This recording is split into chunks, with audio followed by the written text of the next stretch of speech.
SSC পরীক্ষার result পাওয়ার পর বাবার সাথে গন্ডগোল করে বাড়ি থেকে বেরিয়ে আসি।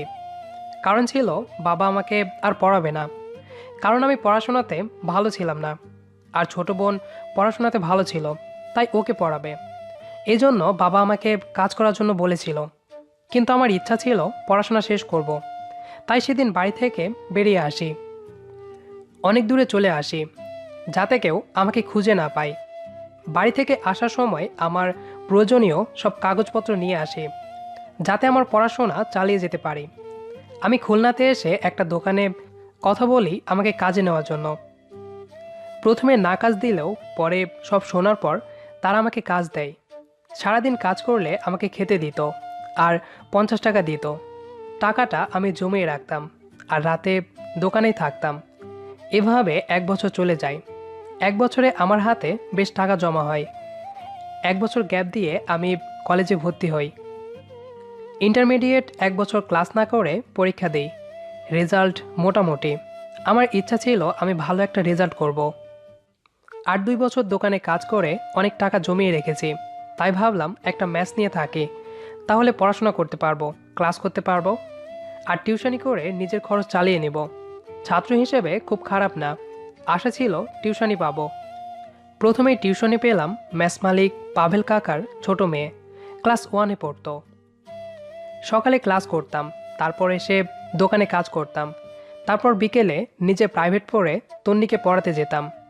তন্নিকে পড়ানোর কারণে ম্যাথস মালিক আমার থেকে টাকা নিতেন না। 6 মাস এভাবে চলছিল। তারপর আরও কয়েকটা টিউশনি করাতাম, যাতে আরও কিছু টাকা জমাতে পারি। এভাবেই অতিবাহিত হয়ে গেল 2 বছর।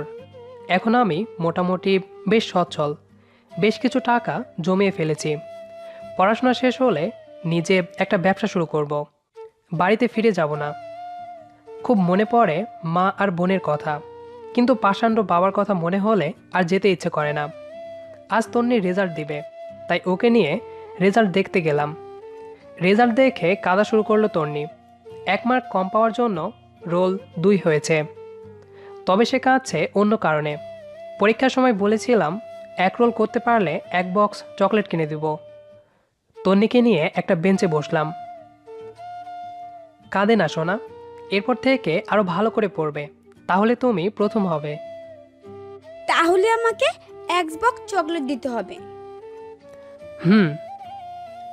এখন আমাকে চকলেট দিবে না? কিভাবে দিব? তুমি তো 1 রোল করতে পারোনি। আবার কান্না শুরু করে দিল। আমি বললাম চকলেট কিনে দিব, তবুও সে থামে না। হঠাৎ ব্যাগ নিয়ে একটা মেয়ে এসে তন্নিকে কোলে তুলে নিল, সাথে আমাকেও ঝাড়ি দিল। এই ছেলে, কে আপনি? আমার মনিকে কাঁদাচ্ছেন কেন? বুনু, আমার রোল 2 হয়েছে বলে দাদা চকলেট কিনে দিবে না বলেছে। তুমি 2 রোল করেছো? আমি তোমাকে চকলেট কিনে দেব। না, দাদাকে চকলেট কিনে দিতে বলো। তুমি চিনো ওনাকে? দাদা আমাকে পড়া দেখিয়ে দেয়। তুমি কার সাথে এসেছো বনু? দাদার সাথে। বাবা মা কেউ আসেনি? না, আচ্ছা চলো বাড়িতে যাই। আগে আমাকে চকলেট কিনে দিতে হবে। ওই মিয়া, দাঁড়িয়ে কি করছেন? যান, বনুর জন্য চকলেট কিনে আনুন। মেয়েটার ধমক শুনে আমি 1 বক্স চকলেট নিয়ে আসলাম। চকলেট পেয়ে তন্নি খুব খুশি। ব্যাগটা নিয়ে আসুন। মেয়েটা তন্নিকে কোলে নিয়ে বাড়ির দিকে রওনা হলো। আমিও পিছে পিছে ব্যাগ নিয়ে রওনা হলাম। তন্নিদের বাসায় পৌঁছে ব্যাগটা রাখলাম। তন্নির মার্কশিট কাকিমার হাতে দিয়ে চলে আসলাম। এখন শুধু নিজের পড়াশোনা করছে, আর বিকেলে দোকানদারি করছে। টিউশনি শুরু করব কিছুদিন পর থেকে। 15 দিন পর কাকিমা আমাকে ফোন করলো। তানভীর, কোথায় তুমি? কাকিমা, আমি তো মেসে আছি। কতদিন হয়ে গেল বাসাতে আসো না? আসলে মেস থেকে বের হওয়া হয় না। আজ বিকালে বাসাতে আসবে? আজ তন্নির জন্মদিন। আচ্ছা, আসবো। একটা শার্ট গায়ে দিয়ে বেরিয়ে পড়লাম বাজারে। দোকান থেকে একটা সুন্দর ড্রেস কিনলাম আর এক বক্স চকলেট কিনে নিয়ে মেসে ফিরে আসলাম। বিকালে রেডি হয়ে বেরিয়ে পড়লাম তন্নিদের বাসার উদ্দেশ্যে। বাসাতে ঢুকতেই কাকিমার সাথে দেখা। আপনার আসার সময় হলো? দেরি করে ফেললাম বুঝি? যাও, বাসাটা সাজানো শুরু করো। এত বড় বাসা আমি একা সাজাবো কিভাবে? তাহলে অরণিকে সাথে নাও। অর্নিকে? সেদিন যার ব্যাগ টেনে নিয়ে আসলে। ওহ, ওনাকে তো আমি চিনি না। অরণি হলো তন্নির কাকাতো বোন। দাঁড়াও, আমি ওকে ডাক দেই। অরণি, এই অরণি, হ্যাঁ কাকি, এইদিকে আয়। বলো কি হয়েছে? তুই চয়নের সাথে বাসাটা সাজানো শুরু কর। বলেই কাকিমা চলে গেল। আমি ভাবছি একটা অপরিচিত মেয়ের সাথে এই বাসা সাজাবো। এমনিতেই মেয়েদের সাথে কথা বলতে গেলে আমার জড়তা কাজ করে। এই ছেলে, কি ভাবছেন? না, কিছু না। চলুন কাজ শুরু করি। আচ্ছা। অতঃপর দুজনে মিলে একসাথে বাসাটা সাজালাম। কথায় জানতে পারলাম মেয়েটা এসএসসি পরীক্ষা শেষ করে এখানে এসেছে। বাবা নেই। তন্নির বাবা ওদের খরচ বহন করে। ওদের ভেতর সম্পর্ক খুব ভালো। বিকালে তন্নিদের কিছু আত্মীয় স্বজন আসলো। সবাই আমার অপরিচিত, তাই চুপচাপ দাঁড়িয়ে আছি। অপেক্ষা করেছিলাম কেক কাটা পর্যন্ত। কেক কাটা হলে চলে যাব। হঠাৎ পাশে এসে দাঁড়ালো অর্নি। কি মশাই, এমন চুপচাপ দাঁড়িয়ে আছেন কেন? কি করব, সবাই তো অপরিচিত। আমি আপনি মোটামুটি পরিচিত। পুরোপুরি পরিচিত হতে হলে কি করতে হবে? কিছুদিন একসাথে মেলামেশা করতে হবে। ওকে, আসুন, তন্নির কেক কাটা হবে। চলুন। সবাই উপস্থিত হলে তন্নি কেক কাটলো। আমি গিফট দিলাম তন্নির হাতে, সাথে একটু কেক খাইয়ে দিলাম। আমাকেও খাইয়ে দিন। আপনার তো আজ জন্মদিন না। তবুও দিতে হবে। ওকে, নিন, হা করুন। অর্নি হা করলে আমি ওর মুখে কেক মাখিয়ে দিয়ে চলে আসলাম। তারপর কাকিমার কাছে গেলাম। কাকিমা, আমি চলে যাচ্ছি। একটু পরে যাও, খাওয়া দাওয়া করে যেও। না কাকিমা, পরে গেলে মেসের গেট বন্ধ হয়ে যাবে। তোর কাকা মেসে ফোন করে দিবে। না কাকিমা, আজ থাক, একটু পড়াশোনা করতে হবে, সামনে পরীক্ষা। তাহলে দাঁড়াও, টিফিন করে দেই, রাতে খেয়ে নিও। আচ্ছা। কাকিমার আসার জন্য অপেক্ষা করছিলাম। পেছন থেকে কে যেন টোকা দিল। পেছনে ঘুরে দেখি অর্নি। ওই শয়তান ছেলে, মুখে কেক মেখে দিলেন কেন?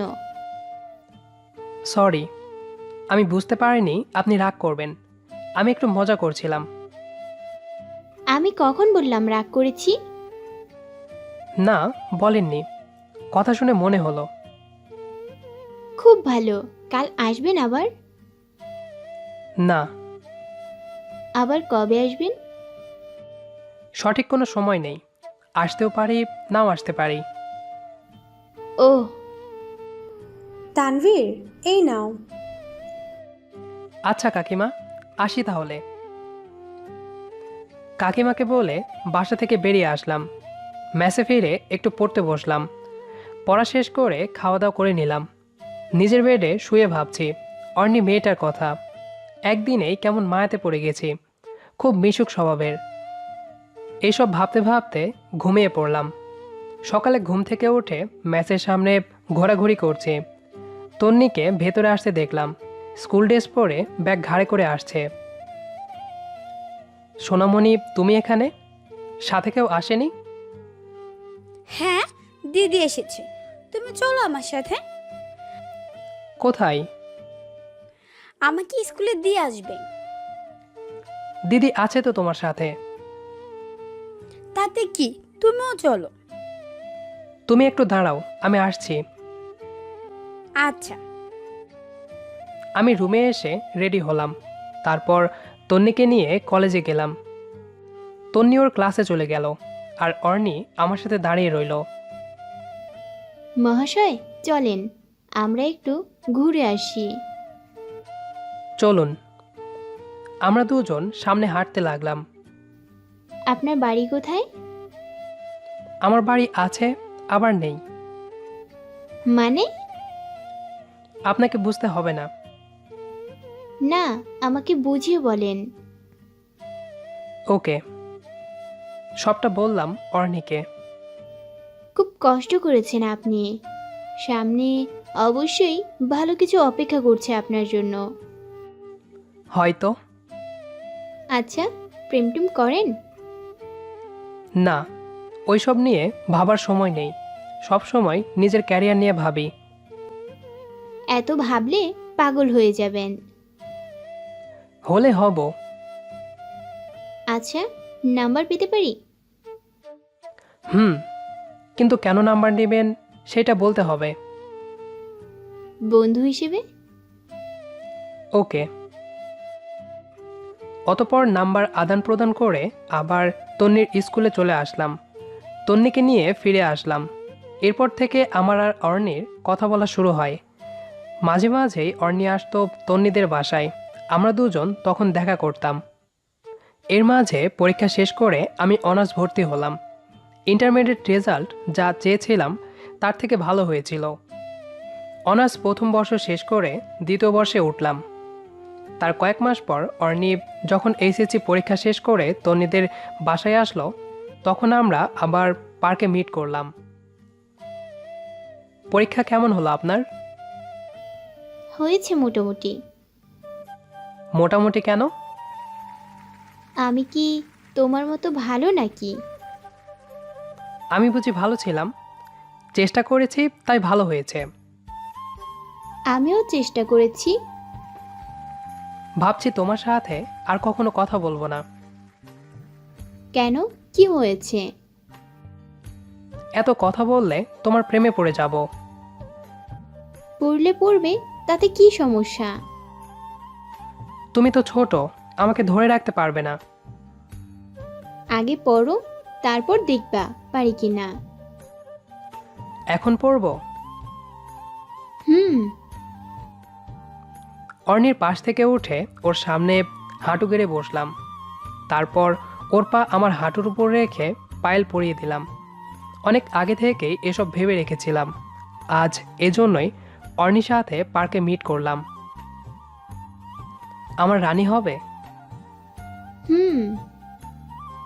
আমাকে বুকে জড়িয়ে ধরলো। সাথে শুরু হলো কান্না। অর্নি পার্কের ভিতর কান্না করে না। আমার সাথে থাকবি সারা জীবন? তুমি যদি চাও। আমি কখনো হারাতে চাই না তোমাকে। কথা দিলাম, কখনো হারাতে দিব না পাগলি। আমার পাগল। পাগলের পাগলি। শুরু হলো আমাদের প্রেম কাহিনী। কথা বলা, মাঝে মাঝে দেখা করা, এভাবেই চলছিল। কোনো রকম সমস্যা ছিল না আমার লাইফে। শুধু একটা অভাব ছিল, সেইটা আমার পরিবার। আমার এক বন্ধুর মাধ্যমে মাঝে মাঝে মাকে ভিডিও কলে দেখতাম, তাও মায়ের অজান্তেই। দেখতে দেখতে কয়েক বছর পার করে ফেলেছি। এখন আমি মোটামুটি একটা চাকরি করি, বেতন বেশ ভালো। যা ইনকাম করি তা দিয়ে আমার জমিদারের মতো চলে। তাছাড়া বাড়ি থেকে আসার পর বেশ টাকা নিজের নামে ব্যাংকে জমা রেখেছি। অর্নির সাথে রিলেশন বেশ ভালোই চলছে। মেয়েটা খুব ভালো বুঝে আমাকে। ওর থেকে বেশ ভালো আত্মবিশ্বাস পাই। আমার আর অর্নির রিলেশন ওর মা এবং কাকা সবাই জানে, এতে তাদের কোনো আপত্তি নেই। আজ দীর্ঘ 8 বছর পর গ্রামে যাচ্ছি। অর্নি আমার বাইকের পেছনে বসে আছে। বসের বিয়ে উপলক্ষে যাচ্ছি, যদিও বিয়ে হচ্ছে একটা কমিউনিটি সেন্টারে, যা আমাদের গ্রাম থেকে দূরে। আর অর্নি আমার সাথে যাচ্ছে আমাকে হারিয়ে ফেলার ভয়ে। যদি আমি আর গ্রাম থেকে ওর কাছে ফিরে না যাই। সেজন্য বাইকে করে তাকে নিয়ে বিয়েতে আসা। কমিউনিটি সেন্টারে ঢুকতেই অবাক হলাম, কারণ স্টেজে বাবা মা এবং আমার পরিবারের সবাই আছে। তাহলে কোনে কি আমার বোন?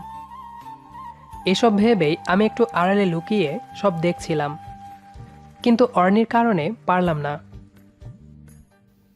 ওই চলো বউ দেখে আসি। পরে দেখব। না চলো তো। অর্নি আমাকে টানতে টানতে স্টেজের সামনে নিয়ে আসলো। প্রথমেই মায়ের চোখে পড়লাম। পুরোপুরি চিনতে না পারলেও কিছুটা আন্দাজ করতে পেরেছে, এজন্য হয়তো আমার দিকে তাকিয়ে রয়েছে। অর্নি আমার বোন চয়নিকার সাথে কথা বলতে ব্যস্ত।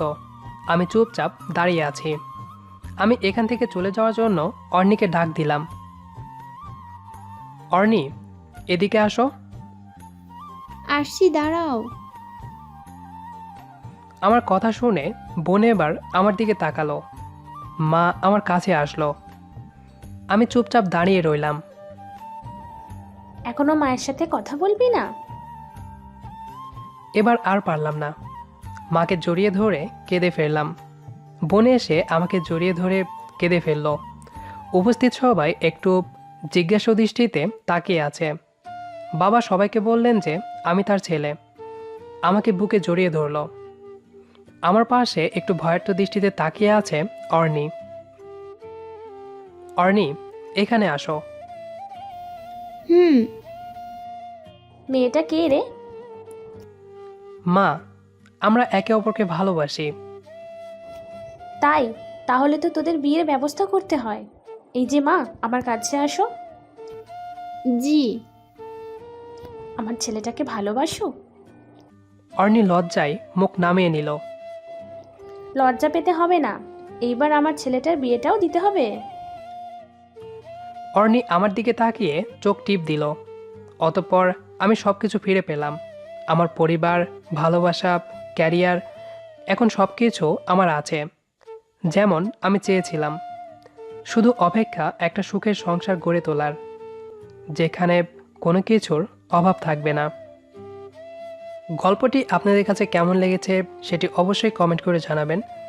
আর নিয়মিত এরকম ভালোবাসার গল্প পেতে আমাদের চ্যানেলটি সাবস্ক্রাইব করে আমাদের সাথেই থাকবেন। আর হ্যাঁ, ভিডিওটি যদি ভালো লেগে থাকে তাহলে অবশ্যই একটি লাইক দিবেন। আর যদি পারেন তো বন্ধুদের সাথে শেয়ার করে দিয়েন। ধন্যবাদ সবাইকে।